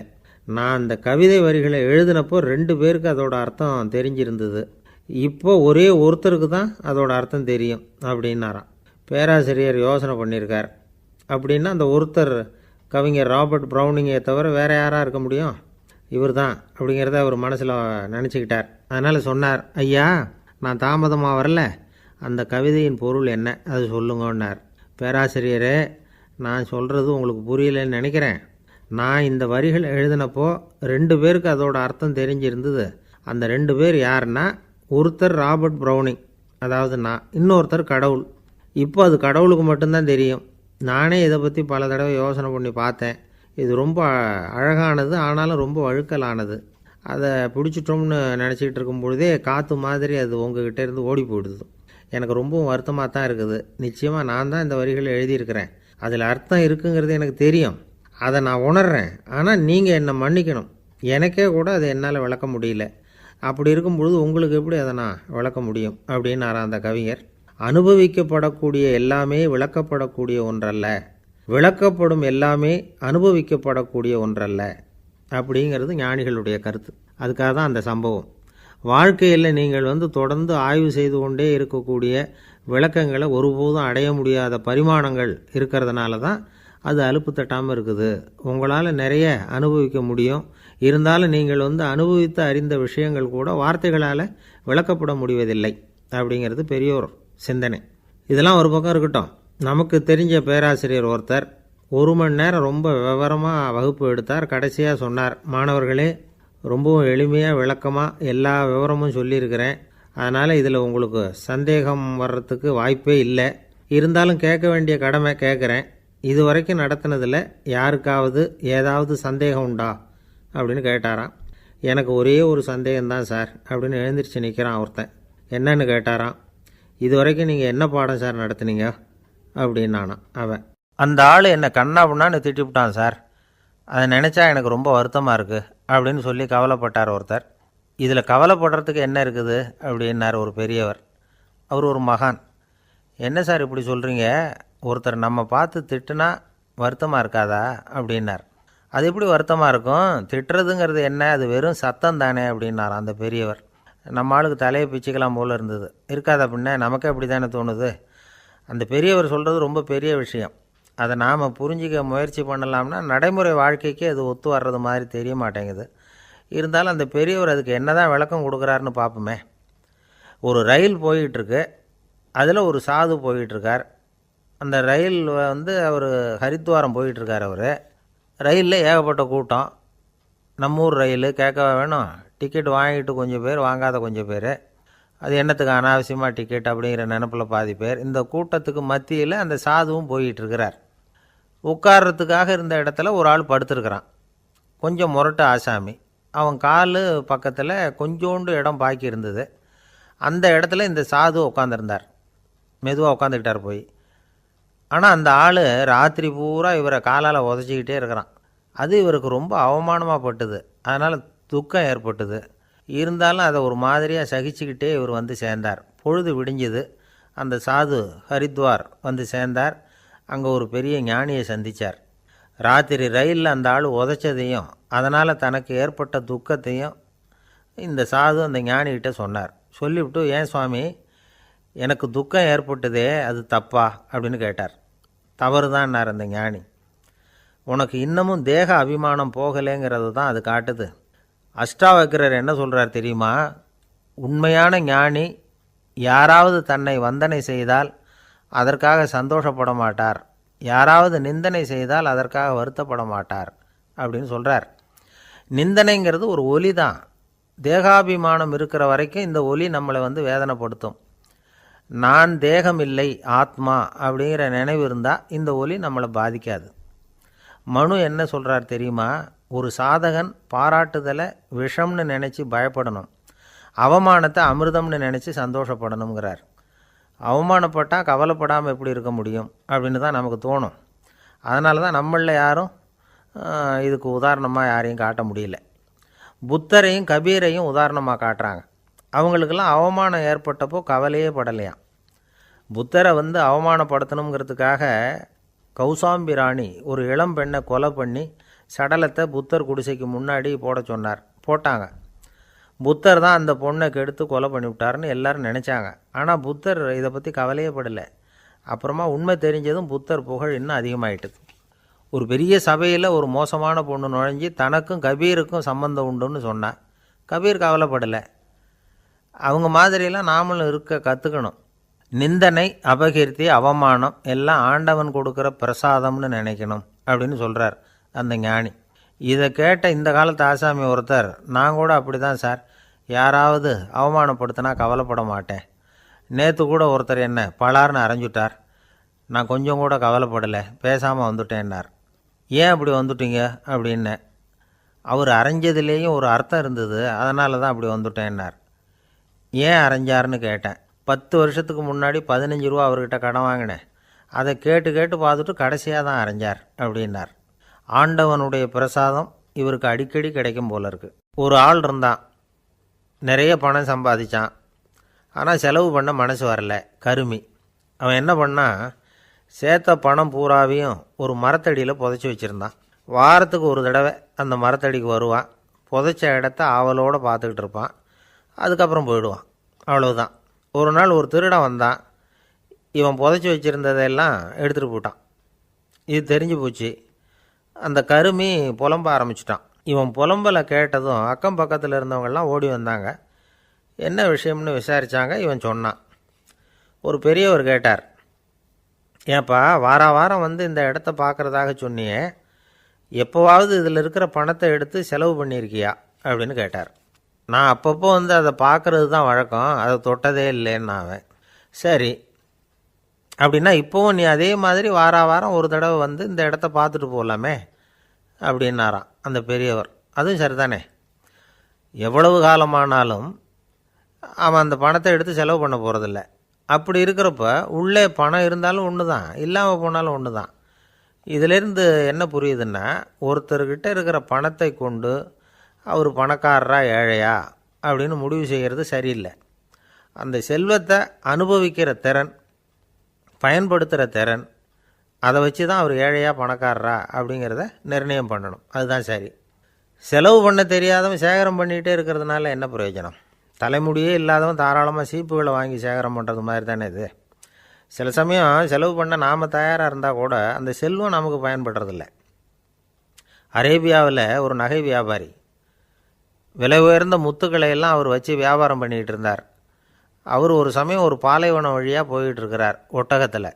அப்போது திடீர்னு கடுமையான புயல் வீச ஆரம்பிச்சுட்டுது. திசை தவறி இவர் எங்கேயோ வந்துட்டார். கூட வந்தவங்களையும் காணலை. எங்கே போனாங்களோ தெரியல. இவர் ரொம்ப பயந்து போய் அங்கேயும் எங்கேயுமா அலைஞ்சு திரியிறார். வழியே தெரியல. பசி கடுமையாயிட்டுது. ஒட்டகத்து முதுகில் ஒரு மூட்டை இருந்தது. அதை பிரித்து பார்த்தார். உள்ளே ஏதாவது இருக்கான்னு தேடி பார்க்குறார். அது வரைக்கும் கண்ணில் தட்டுப்படாத அபூர்வமான ஒரு பை கண்ணில் பட்டுது. ஆஹா, அதில் ஏதாவது சாப்பிட்றதுக்கு இருக்கும் அப்படின்னு நினச்சி ஆவலாக அதை பிரித்து பார்க்குறார். அந்த பையில் விலை உயர்ந்த முத்துக்கள் நிறைய இருந்துதான். அப்போ தான் அவர் நினச்சாராம், விலை உயர்ந்த முத்துக்கள் கூட சாப்பிட்றதுக்கு உணவாக முடியாது அப்படிங்கிறத புரிஞ்சுக்கிட்டாராம். எந்த நேரத்தில் எது நமக்கு தேவையோ அது நமக்கு தாராளமாக கிடைக்கணும். அப்படி அது கிடைக்கிறதுக்கு நம்மக்கிட்ட இருக்கிற செல்வம் பயன்படணும். அது நமக்கும் பயன்படலாம், நம்ம மூலமாக அடுத்தவங்களுக்கும் பயன்படலாம். அதுதான் செல்வத்தின் பயன். ஒரு மரத்தடியில் ஒருத்தன் உட்காந்து அழுதுகிட்டு இருந்தான். அந்த பக்கமாக வந்த இன்னொருத்தன் ஏப்பா அழுதுகிட்டு இருக்கிறேன்னு கேட்டான். இந்த இடத்துல தான் பூமிக்கு அடியில் பணம் இருக்குது, புதைச்ச இடம் தெரியல, அதான் அழறேன் அப்படின்னா. நல்லா ஞாபகப்படுத்தி பாரு, எந்த இடத்துல புதைச்ச அப்படின்னு கேட்டான் இவன். அது எப்படி எனக்கு தெரியும், புதைச்சி வச்சிருக்கிறவன் நான் இல்லையே, எங்கள் எதிர்த்த வீட்டுக்காரன் அப்படின்னானா இவன். அரேபிய நாடு, அங்கே ஒரு ஆட்சி தலைவர், அரேபிய நாட்டு ஆட்சி பொறுப்பை ஏற்றுக்கிட்டவர். அவர் ஆட்சி பொறுப்பை ஏற்றுக்கிட்ட பிறகு ஒரு நாள் ஒரு தெருவில் நடந்து போய்கிட்டு இருந்தார். அவர் தோளில் ஒரு பெரிய துணி மூட்டை, அதை சுமந்துக்கிட்டு கடத்தெருவை நோக்கி அவர் போய்கிட்டு இருக்கிறார். வழியில் அவரை சந்தித்தார் உமர். அவர் கேட்டார், கலீஃபா அவர்களே, எங்கே புறப்பட்டுட்டீங்க அப்படின்னு கேட்டார். கலீஃபான்னா ஆட்சி தலைவர்னு அர்த்தம். இதுக்கு அவர் சொன்னார், நான் துணி வணிகம் செய்கிறவன், அதனால் துணி வியாபாரம் செய்கிறதுக்காக போயிட்டுருக்கிறேன்னார். நீங்கள் இப்போ இந்த நாட்டுக்கு ஆட்சி தலைவர், ஆட்சி பொறுப்பில் இருக்கிறீங்க, நீங்கள் வியாபாரம் செய்ய போட்டால் அரசு பணிகளை செய்கிறது யார் அப்படின்னு கேட்டார் அவர். நான் அரசு பணிகளை மட்டுமே செஞ்சுக்கிட்டு இருந்தா என் குடும்பத்தை காப்பாற்றுறது யார் அப்படின்னு கேட்டார் அவர். இப்படி கேட்டவர் யார் தெரியுமா? அவர் தான் அபூபக்கர், இறை தூதர் முகமது அவர்களுக்கு பிறகு கலீஃபாவாக தேர்ந்தெடுக்கப்பட்டவர். அப்போலாம் ஆட்சி தலைவர்களுக்கு சம்பளம்னு எதுவும் கிடையாது. இந்த பிரச்சனையை எப்படி தீர்க்கிறதுன்னு யோசனை பண்ணார் உமர். அபு உபைதா அவர்கள்கிட்ட அழைச்சிட்டு போனார். அவர் யாருன்னா, அவர் தான் பொது நிதி கருவூலத்தின் பொறுப்பாளர். அவர்கிட்ட பிரச்சனையை சொன்னார். இது மாதிரி ஆட்சி தலைவருக்கு பொது நிதியிலிருந்து ஊதியம் அளிக்க முடியுமான்னு கேட்டார். பொது நிதி விதிகளின்படி அதுக்கு சாத்தியம் இல்லைன்னு சொல்லிவிட்டார் அவர். சரி, வேற ஏதாவது வழி இருக்குதான்னு கேட்டார் உமர். அபு உபைதா கொஞ்சம் யோசனை பண்ணி பார்த்தார். அப்புறமா சொன்னார், மக்காவிலிருந்து மதீனாவுக்கு குடிபெயர்ந்து வந்த அகதிகளுக்கு நிதி உதவி அளிக்கிறதுக்கு விதிகளில் இடம் இருக்கு. அப்படி பார்த்தா அபூபக்கரும் அகதி தானே, அதனால் எல்லா அகதிகளுக்கும் கொடுக்கறது மாதிரியே அவருக்கும் ஒரு தொகை அளிக்கலாம்னார். கலீஃபா அபூபக்கருக்கு இந்த அகதி உதவி தொகையைத்தான் கொடுத்துட்டு வந்தாங்களாம். குடும்ப செலவுக்கு அது போதுமானதாக இல்லை. இருந்தாலும் கலீஃபாங்கிறதுக்காக மற்ற அகதிகளை விட அதிகமாக தொகையை பெற அவர் விரும்பலை. மார்பு பக்கம் கிழிஞ்சிருந்த ஒரு மேலாடையை தான் அவர் அணிஞ்சிருந்தார். அவருடைய துணைவியார் அஸ்மா, அவங்க ஒரு நாள் தேன் அருந்த ஆசையாக இருக்குன்னாங்களாம். நமக்கு கிடைக்கிற ஊதியம் குடும்ப செலவுக்கே போதுமானதா இல்லையே, இந்த நிலையில் தேன் வாங்கிறதுக்கு காசுக்கு நான் எங்கே போவேன்ருக்கார் அவர். கொஞ்ச நாள் கழித்து அவங்க ஒரு தொகையை அவர்கிட்ட கொடுத்து தேன் வாங்கிட்டு வர சொன்னாங்களாம். இவருக்கு ஆச்சரியம், ஏது இந்த பணம்னு கேட்டிருக்காரு. நீங்கள் தினமும் குடும்ப செலவுக்காக கொடுத்துக்கிட்டு வந்த பணத்தில் கொஞ்சம் கொஞ்சமாக மிச்சப்படுத்தி வச்சேன்னாங்களாம். அபூபக்கர் அந்த பணத்தை எடுத்துக்கிட்டு நேராக பொது நிதி கருவூல பொறுப்பாளர்கிட்ட போனார். இந்த பணத்தை பொது நிதியில் சேர்த்துருங்க, இது அதிகப்படியாக எனக்கு தரப்பட்டு வந்த ஊதியம், அடுத்த மாதத்துலேருந்து இந்த தொகையை குறைச்சிங்கன்னு வேற சொல்லிவிட்டாராம். பசியை தணிக்க தேவையான அளவு உணவு, ஒரு ஜோடி உடை, இதை தவிர கூடுதலாக மக்கள் பொது நிதியிலிருந்து வாங்கிக்கிறதுக்கு என் குடும்பத்தாருக்கு உரிமை இல்லை அப்படின்னு சொல்லி கண்டிப்பாக சொல்லிவிட்டாராம். அவர் வாங்கிட்டு வந்த இந்த குறைந்த ஊதியம் கூட அவர் மனசை உறுத்திக்கிட்டே இருந்தது. கடைசி நேரம் அவர் தம்முடைய மகள் ஆயிஷா அவர்களை அழைச்சார். மகளே, இதுவரைக்கும் பொது நிதியிலிருந்து நான் வாங்கிட்டு வந்த தொகை என்னுடைய இதயத்தில் பாரமாக அழுத்திக்கிட்டு இருக்கு. என் தோட்டத்தை விற்று அதில் வர்ற பணத்திலேருந்து நான் இதுவரைக்கும் வாங்கிட்டு வந்த ஊதிய தொகையை கணக்கு போட்டு பொது நிதியில் சேர்த்து விடு அப்படின்னாராம். பதவி ஏற்கிறதுக்கு முன்னாடி தன்கிட்ட இருந்ததை விட இப்போ கூடுதலாக என்ன சொத்து இருக்குன்னு பார்த்துருக்கார். ஒரு ஒட்டகம், ஒரு கோப்பை, ஒரு பணியாள். இதையும் அடுத்தபடியாக கலீஃபாவா வர்றவர்கிட்ட ஒப்படைச்சிருங்க அப்படின்னு விட்டாராம். அதே மாதிரி அடுத்து வந்த உமர்கிட்ட ஒப்படைச்சாங்க. அப்போ உமர் சொன்னாராம், அபூபக்கரே, இந்த முன்மாதிரியால் உங்களுக்கு பிறகு இந்த ஆட்சி பொறுப்பை ஏற்கிறவர்களை பெரும் நெருக்கடிக்கு ஆளாகி விட்டீங்க அப்படின்னு சொல்லி ரொம்ப கண் கலங்கினாராம். கடைசியாக அபூபக்கர் தன்னுடைய குடும்பத்தாருக்கு விட்டு சென்ற சொத்து ஒரு படுக்கை விரிப்பு, ஒரு போர்வை, அவ்வளவுதான். இது சிந்திக்க வேண்டிய ஒரு செய்தி. ஒரு ஊரில் ஒரு மன்னர் இருந்தாராம். அமைச்சர் அவர்கிட்ட சொன்னாராம், மன்னா, நம்ம ராஜ்யத்தில் இனிமே லஞ்ச ஊழலே இருக்காதுன்னாராம். ஆஹா, அப்படின்னா ஊழல் பேர் வழிகளையெல்லாம் நாடு கடத்தியாச்சா அப்படின்னு கேட்டிருக்கார் மன்னர். இதுக்கு அவர், அப்படி இல்லைங்க, இனிமேல் கொடுக்கறதுக்கு ஜனங்கள்கிட்ட பணமே இல்லை அப்படின்னாராம். 1816 வருஷம் செப்டம்பர் மாதம் 11 பிரான்ஸ் தேசத்தில் உள்ள ஒரு மருத்துவமனை. அங்கே ஒரு இளம் டாக்டர் கொஞ்ச நாளைக்கு முன்னாடி தான் அந்த ஆஸ்பத்திரியில் புதுசாக வேலைக்கு சேர்ந்துருக்கிறார். அவர் பேர் ரெனே லெனக். அவர் அன்னைக்கு காலையில் அந்த மருத்துவமனையில் அப்படியே ரவுண்ட்ஸ் வந்துக்கிட்டு இருக்கிறார். வார்டில் ஒரு படுக்கையில் ஒரு இளம் பெண் படுத்திருக்கிறார். அந்த பொண்ணுக்கு இருதய நோயாக இருக்கலாம்ங்கிறது மற்ற டாக்டர்கள் சந்தேகம். அந்த காலத்துல ஒருத்தருடைய இருதய துடிப்பை தெரிஞ்சுக்கணும்னா நோயாளியின் மார்பில் டாக்டர் காதை வச்சு பார்த்து தான் தெரிஞ்சுக்கிறது வழக்கம். ஆனால் இந்த பெண்ணும் இளம் பெண், அந்த டாக்டரும் புதுசாக சேர்ந்துருக்கிறவர். அதனால் பரிசோதனை பண்ண தயங்கினார். கொஞ்ச நேரம் யோசனை பண்ணார். திடீர்னு ஒரு ஞாபகம் வந்தது அவருக்கு. அதாவது அன்றைக்கி விடியற் காலையில் தோட்டத்தில் அப்படி வாக்கிங் போயிட்டு இருந்தப்போ சின்ன பசங்கள்லாம் ஒரு மரக்கட்டையை வச்சு விளையாடிக்கிட்டு இருந்தாங்களாம். அதை இவர் பார்த்துருக்கிறார். அது என்ன விளையாட்டுனா, ஒரு நீளமான மரப்பலகை, அதில் ஒரு முனையில் ஒரு பையன் தன்னுடைய காதை வச்சுக்கிட்டு இருக்கிறான், மறுமுனையில் இன்னொரு பையன் அந்த மரப்பலகையை ஒரு ஆணியால் கீறிக்கிட்டு இருக்கிறான். ஒரு முனையில் ஆணியால் கீறும் பொழுது மறுமுனையில் காதை வச்சிருக்கிற பையனுக்கு அந்த சத்தம் துல்லியமாக கேட்குது. அந்த டாக்டருக்கு காலையில் பார்த்த இந்த விளையாட்டு ஞாபகத்துக்கு வந்துட்டுது. உடனே என்ன பண்ணார் தெரியுமா? ஒரு நீளமான காகிதத்தை எடுத்தார். அதை அப்படியே உருளை மாதிரி உருட்டினார். ஒரு முனையை அந்த நோயாளியின் மார்பில் இடது பக்கம் வச்சார், இன்னொரு முனையில் தன்னுடைய காதை வச்சார். என்ன ஆச்சரியம்! நோயாளியின் மார்பில் நேரடியாக காதை வச்சு கேட்குறத விட துல்லியமாக கேட்டுது இதய துடிப்பு. இதய துடிப்பு மட்டும் இல்லை, மூச்சு இழுத்து விடுறது, திரவ பொருள்களின் அசைவு, எல்லா சத்தமும் தெளிவாக கேட்குது. கிரேக்க மொழியில் ஸ்டெத்தாஸ் அப்படின்னா மார்பு, ஸ்கோப்பின் அப்படின்னா பார்ப்பதுன்னு அர்த்தம். அதனால் டாக்டர் ரெனே லெனக் தான் கண்டுபிடிச்ச கருவிக்கு ஸ்டெத்தஸ்கோப் அப்படின்னு பேர் வச்சார். அவரே முதல் மாடலையும் செஞ்சார். அளவு ரொம்ப பெருசாக இருந்தது, சுலபமாக எடுத்துகிட்டு போகிறது கஷ்டம், அது அவ்வளோ கஷ்டமாக இருந்தது அது. அதனால் அவரே அதை அப்புறம் 2 பிரிவாக தயார் பண்ணார். இது 2 துண்டையும் டாக்டர் தன்னோட கோட்டு பாக்கெட்டில் வச்சுக்கலாம், தேவைப்படுறப்ப எடுத்து ஒன்றா சேர்த்துக்கலாம். இப்படி தான் அவர் ஆரம்பத்தில் பண்ணார். தன்னுடைய இந்த கண்டுபிடிப்பை பற்றி அவர் ஒரு புத்தகம் எழுதினார். நிறைய விற்றுது, புகழும் பணமும் சேர்ந்தது. பணமும் புகழும் சேர்ந்தது மாதிரியே அவருக்கு ஒரு நோயும் சேர்ந்தது. அது என்ன நோயின்னு கண்டுபிடிக்கிறதுக்கும் அவர் கண்டுபிடிச்ச கருவி தான் உபயோகப்பட்டு தான். அவரே அதை கண்டுபிடிச்சார். அவருக்கு வந்திருந்தது காச நோய். 1826 வருஷம் ஆகஸ்ட் மாதம் 13 உலகத்தின் முதல் ஸ்டெதஸ்கோப்பை கண்டுபிடிச்ச டாக்டர் ரெனே லெனக் காலமானார். அவர் சாகிறதுக்கு முன்னாடி மரத்தால் செஞ்சு வச்சுருந்த ஸ்டெதஸ்கோப்பை தனக்கு வேண்டியப்பட்ட ஒரு டாக்டர்கிட்ட கொடுத்து, என்னுடைய சொத்துக்கள்லேயே ரொம்ப வசந்தது அப்படின்னு சொன்னாராம். அதுக்கப்புறம் 3 வெள்ளைக்காரங்க சேர்ந்து இந்த கருவியில் சில மாற்றங்களை பண்ணாங்க. ஆனால் 1829 லண்டனில் டாக்டர் நிக்கோலஸுங்கிறவர் ஒரு காதால் இதய துடிப்பை கேட்குறத விட டாக்டர் 2 காதாலையும் கேட்குறது தான் சரியாக இருக்கும் அப்படின்னு ஒரு கருத்தை வெளியிட்டார். அதுக்கப்புறம் ரொம்ப காலம் கழித்து 1852 ஜார்ஜ் காமான் அப்படிங்கிறவர் ரப்பர் டியூப்களை உபயோகப்படுத்தி 2 காதாலையும் கேட்குற மாதிரி ஒரு புதிய வடிவத்தை அதுக்கு கொடுத்தார்.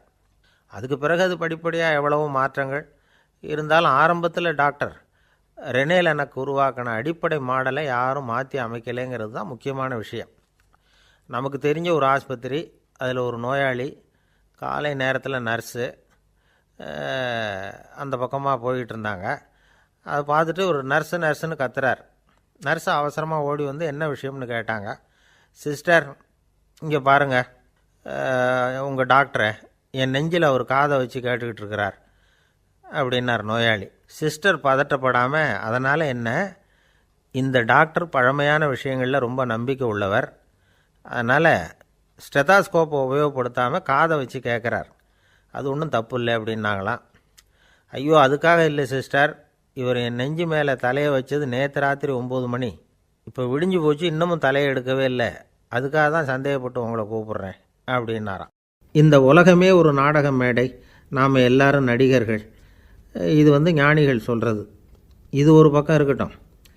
இந்த உலகத்துக்குள்ளே எத்தனையோ நாடக மேடைகள், எத்தனையோ நடிகர்கள், எத்தனையோ நாடகங்கள், இதெல்லாம் எப்படி ஆரம்பமாச்சு? அதுதான் இன்றைக்கி தகவல். அதாவது ஆதி மனிதன் பேச ஆரம்பிக்கிறதுக்கு முன்னாடி சைகையாலேயே எல்லாத்தையும் சொல்லிகிட்டு இருந்தான். அதனால் அப்போவே நடிப்பு ஆரம்பமாயிட்டுது. முதல்ல ஒரு வேட்டையைத்தான் அவன் நடித்து காட்டியிருப்பான். இவன் எப்படி போனான், எதிரில் மிருகம் எப்படி வந்தது, அதோடு எப்படி சண்டை போட்டான், எப்படி அடித்து கொண்டுகிட்டு வந்தான், இதை அப்படியே மற்றவங்களுக்கு நடித்து காட்டியிருப்பான். ஏன்னா மொழி கிடையாது. இந்த காலத்துலலாம் நாடகங்களில் நடிக்கிறவங்கள நடிகர்கள்ங்கிறோம். ஒரு காலத்தில் இவங்களுக்கு என்ன பேர் தெரியுமா? திஸ்பியர்கள் அப்படின்னு பேரான். இதுக்கு காரணம் உண்டு. அதாவது 2000 வருஷத்துக்கு முன்னாடி கிரீஸ் நாட்டில் திசிபியஸ் அப்படின்னு ஒரு ஆள் இருந்தான். அவன் ஒரு பெரிய நாடக கலைஞன். அவன் சில இளைஞர்களை சேர்த்துக்கிட்டான், பயிற்சி கொடுத்தான், நாடக குழுவை உருவாக்கினான். நடிகர்களையும் நாடகத்துக்கு தேவையான பொருள்களையும் ஏற்றிக்கிட்டு போகிறதுக்கு ஒரு வண்டியையும் தயார் பண்ணான். அந்த வண்டியிலேயே அவன் கிரேக்க நாடு பூராவும் சுற்றினான். ஊர் ஊராக நாடகம் போட்டான்.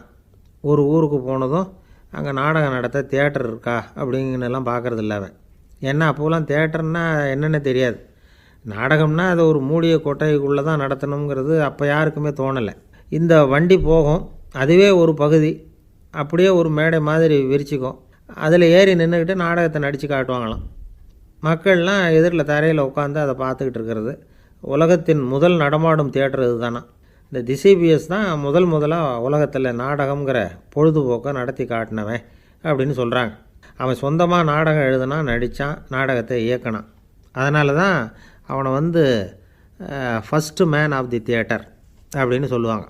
அவன் தான் நாடக மேடையின் முன்னோடி. கிரேக்கர் காலத்திலேயே நாடக ஆசிரியர்கள், நடிகர்கள், ரசிகர்கள் இவங்கள்லாம் உருவாயிட்டாங்களாம். நாடகத்தின் சரித்திரத்தில் இந்த 3 பிரிவும் ரொம்ப முக்கியம். அதாவது கிரேக்க தியேட்டர்கள்லாம் திறந்த வெளி மேடைகள் தான். பெரும்பாலும் மலைச்சரிவுகள், அதுவே படிப்படியாக பண்ணியிருப்பாங்க. கீழே அரைவட்ட வடிவில் மேடை, அதுக்கு ஆர்கெஸ்ட்ரான்னு பேர்.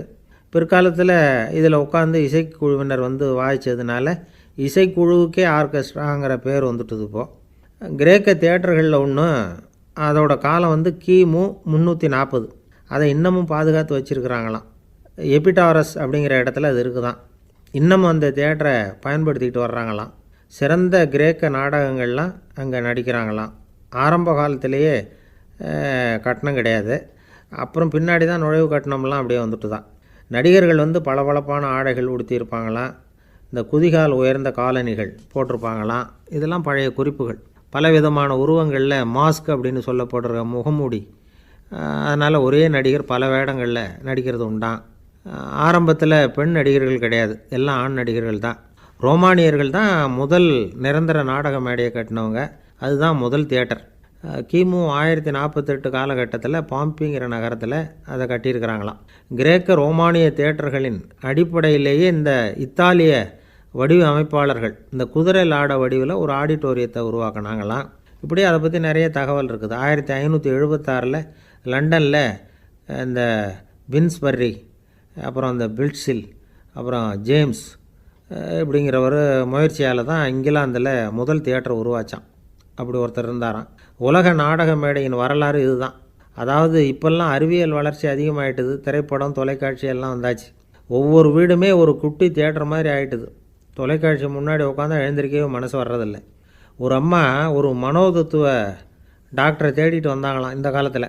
டாக்டர், எங்கள் வீட்டுக்காரர் எப்போ பார்த்தாலும் டிவி முன்னாடி உட்காந்துக்கிட்டு அதையே வெறிச்சு பார்த்துக்கிட்டு இருக்கிறார், உத்து பார்த்துக்கிட்டு இருக்கார், எனக்கு சந்தேகமாக இருக்குன்னாங்களாம். இது மனக்கோளாறு இல்லைங்க, ஆர்வக்கோளாறு, அவ்வளவுதான், இதுக்காக பயப்படாதீங்கன்னாரான் டாக்டர். அப்படி இல்லை டாக்டர், டிவி ஓடும் பொழுது நாம் எல்லாம் அதை பார்க்குறோம் சரி, ஆனால் அவர் அப்படி இல்லை, டிவியை நிறுத்தினதுக்கு அப்புறமும் அதையே உத்து பார்த்துக்கிட்டு உட்காந்துருக்கிறார், அதனால தான் சந்தேகப்பட்டு உங்ககிட்ட வந்தேன் அப்படின்னாங்களாம். சில பேரை இப்படி சொல்கிறது உண்டு. அடுத்தவங்களை அனுசரித்து நடந்துக்க தெரியல, அவன் என்ன சார் மனுஷன் அப்படிம்பாங்க. சக மனிதர்களோடு எப்படி பழகிறது அப்படின்னு தெரியாதனாலேயே பல பேர் இன்றைக்கி சங்கடப்பட்டுக்கிட்டு இருக்கிறாங்க. வசதி வாய்ப்பெல்லாம் சரியாக இருக்கும், ஆனால் வாழ்க்கை சரியாக இருக்காது. இன்னொருத்தர்கிட்ட எப்படி பேசுறது பழகிறதுங்கிறது தெரியாதனால தான் இந்த அவஸ்தை. சரி, இந்த அவஸ்தை இல்லாமல் வாழறது எப்படி? இதுக்கு அனுபவசாலிகள் சில வழிமுறைகளை சொல்கிறாங்க. அதெல்லாம் என்னென்னங்கிறத இப்போ தெரிஞ்சுக்குவோம். முதல்ல நம்ம நாக்கு நம்ம கண்ட்ரோலில் இருக்கணும். வார்த்தைகளை கொட்டிவிட்டு அதுக்கப்புறம் அள்ள முடியாமல் கடந்து கஷ்டப்படக்கூடாது. எப்படி பேசுகிறோங்கிறதும் முக்கியம். பேசுகிறப்ப எப்படி முகத்தை வச்சுருக்கிறோங்கிறதும் முக்கியம். அன்பாக பேசினாலும் நல்லாயிருக்கும். அப்படி பேசுகிறப்ப ஆதரவாக அவர் தோள் மேலே ஒரு கையை போட்டுக்கிட்டு பேசினா இன்னமும் நல்லாயிருக்கும். ரெண்டாவது விஷயம், இன்னொருத்தர்கிட்ட பேசுகிறப்போ வாக்குறுதிகளை அள்ளி வீசக்கூடாது. கொடுக்குற வாக்குறுதி குறைச்சலாக இருக்கணும். அப்படி கொடுத்த வாக்குறுதியை கண்டிப்பாக நிறைவேற்றணும். நாம் ஒருத்தரை பாராட்டுறோம் அல்லது அவரை பற்றி அபிப்பிராயம் சொல்கிறோம்னா அது ஆக்கப்பூர்வமாக இருக்கணும். நம்ம பாராட்டு அல்லது விமர்சனம் அடுத்தவருடைய முன்னேற்றத்துக்கு உதவுறது மாதிரி இருக்கணும். நாம் சொல்கிறத கேட்டுட்டு அவன் தலையில் கையை வச்சுட்டு உட்காந்துடக்கூடாது. எப்பவும் உற்சாகமாக இருக்கணும், முகம் மலர்ச்சியாக இருக்கணும். மனுஷன் இருந்தால் வருத்தம், கவலை, ஏமாற்றம் எல்லாம் இருக்க தான் செய்யும். அதெல்லாம் மனசில் இருக்கட்டும். அந்த வருத்தமும் கவலையும் ஏமாற்றமும் சேர்ந்துக்கிட்டு நம்ம முகத்தில் இருக்கிற மலர்ச்சியை மூடி மறைக்கிறதுக்கு நாம் இடம் கொடுத்துடக்கூடாது. எந்த விஷயத்தை பற்றி யாருக்கிட்ட பேசினாலும் வெளிப்படையாக பேசணும். திறந்த மனசோடு பேசணும். மூடி மறைச்சி முழுங்கிக்கிட்டு இருக்கக்கூடாது. இன்னொருத்தர்கிட்ட பேசுகிறப்போ விவாதம் பண்ணுங்க, அது தப்பு இல்லை. ஆனால் வாதாடிக்கிட்டு இருக்கக்கூடாது. அதாவது என்ன சொல்கிறாங்கன்னா, டிஸ்கஸ் பண்ணலாம், ஆர்கியூ பண்ணக்கூடாதான். நம்மக்கிட்ட இருக்கிற நல்ல குணங்களை நாம் எடுத்து சொல்லிகிட்டு இருக்கக்கூடாது. அந்த நல்ல குணங்களே நம்மளை பற்றி எடுத்து சொல்லணும். அது மாதிரி நடந்துக்கணும். அதே மாதிரி அடுத்தவங்க கிட்ட உள்ள கெட்ட குணங்களை பற்றி அவசியம் இல்லாமல் நாம் பேச வேண்டியதில்லை. உங்களை பற்றி யாராவது தப்பாக பேசுகிறாங்களா, அப்படி அவங்க பேசுகிறதுல உண்மை இல்லையா அப்படின்னா அதை நீங்கள் பொருட்படுத்த வேண்டியதில்லை, விட்டுடலாம். அது தானாக போயிடும். ஒரு 4-5 பேரோட பேசிக்கிட்டு இருந்தீங்கன்னா எல்லாருக்கும் முக்கியத்துவம் கொடுங்க. யாரையும் அலட்சியப்படுத்தாதீங்க. தமாஷா பேசலாம். ஆனால் அவங்க தமாஷ் அடுத்தவங்களை கேலி பண்ணுறதா இருக்கக்கூடாது. நமக்கு கிடைக்க வேண்டியது கிடைக்கலையே அப்படிங்கிற தவிப்பு நம்மக்கிட்ட இருக்கக்கூடாது. அது தேவையில்லை. உங்கள் செயல்பாடுகள் தெளிவாக இருக்கட்டும். பாராட்டு தானாக அவங்கள தேடிட்டு வரும். இன்னொரு மனுஷனுடைய மனசில் கௌரவமான ஒரு இடத்த பிடிக்கணும்னா நாம் இந்த குணத்தையெல்லாம் நம்மக்கிட்ட வளர்த்துக்கணும். இதெல்லாம் அனுபவசாலிகள் சொல்லியிருக்கிற குறிப்புகள். இந்த குறிப்புகளை சரியாக புரிஞ்சுக்கணும். அது முக்கியம். தப்பாக புரிஞ்சுக்கிட்டா என்ன ஆகும் தெரியுமா? இதை கேளுங்க. ஒருத்தர் வந்தார். சார், அடுத்தவங்க தோள் மேலே கையை போட்டுக்கிட்டு அன்பாக பேசணும்னு சொன்னீங்க. அப்படி தான் பேசினேன். அவர் முதுகை கூட தட்டி கொடுத்தேன். என் வேலை போயிட்டுது